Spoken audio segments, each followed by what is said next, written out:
Hey everyone, today's Friday. I already recorded an episode for today, which will probably be released on Monday. That was in the morning. I got a bit more free time than I expected. I already recorded and published a tutorial for applied energistics on 1.12. Let me tell you, 1.12 is so much slower than 1.18. Takes like 5 times as long to load, open the world, all that good stuff. I'm not sure if this is going to be a full bonus episode or if I'm just going to splice it onto my episode for Monday. But what I should do and what I'm going to do today is upload 6.2.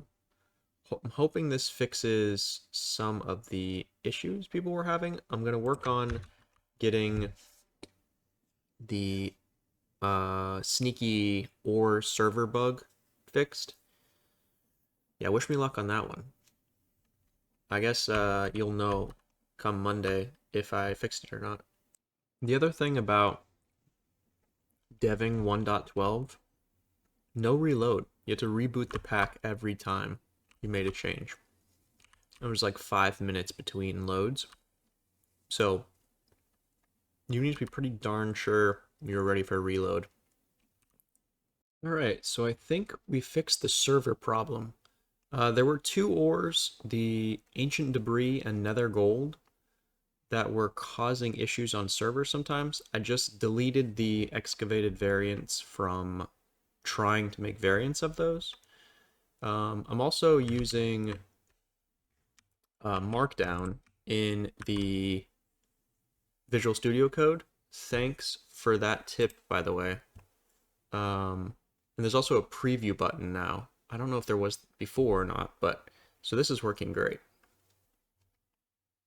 Now, I did update Forge. I'm not sure if that means I have to change anything with the server files, but I'm going to assume no for now, until it doesn't work. This is a cool feature about this particular method of how I interface with GitHub. If I just type in fixes number 25, which is the where'd it go? Yeah, here. This issue here, it will, okay, so I'm going to commit. I'm going to push, and then it should automatically close this, and it will reference the commit. So you can basically use that to close issues, and then also if you're the one with the issue, you can see exactly what fixed your issue. Alright, so I decided to craft the windmill because I'm pretty sure I can't really expand my setup very much more without more rotational power. The next step after that, I believe, is going to be aiming for the rotational speed controller. I would say those are pretty much hand in hand, because the windmill is extremely slow, but it has very high amount of stress units it outputs. Now, I also decided, I've been thinking this for a while, this is too cheap. So check out the new recipe. And there we go. Uses more treated wood, more stone, and a turntable instead of just a single piece of stone. Or doubling feels so good. I also started setting up treated wood automation.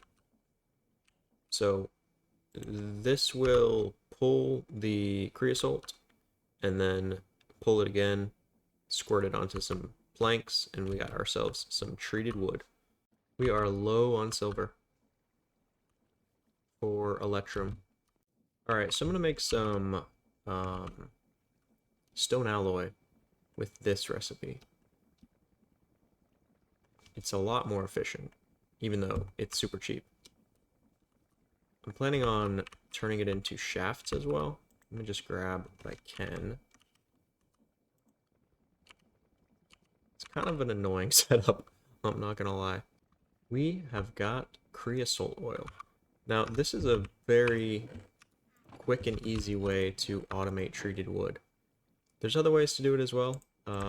Like if you have the immersive engineering crafter, but this works excellent. We can just expand this tank as needed. I'm also going to make the workbench. Alright. Now, this does give you some cool rewards. Another can of biodiesel, and then some rewards here. So we can get pressurized air tank. This allows you to dig underwater. Large tank. I forget what advanced lubrication does. Let me see if I can pull it up. This reduces the damage, so effectively gives it unbreaking. I'm pretty sure the augers are the best, so we're gonna grab that. We're gonna modify our drill with the augers. And the coolest part about this is it actually changes the model. Like, look at the drill head here. Look at that. How cool is that? So it's going to be a while before I finish chapter 2. Let's be real.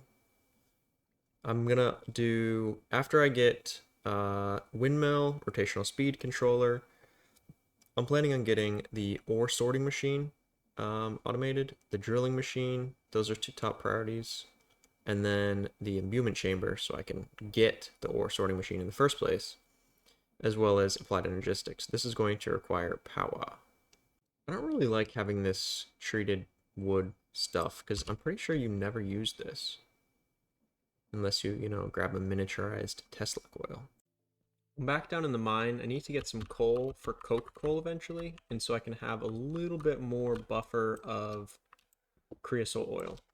I saw some coal over here. I'm hoping that the new pour ore fragments isn't clogging the inventory. So definitely give me some feedback on that when the update comes out. Alright, well we got 4 coal. So that's not nothing, but it's basically nothing.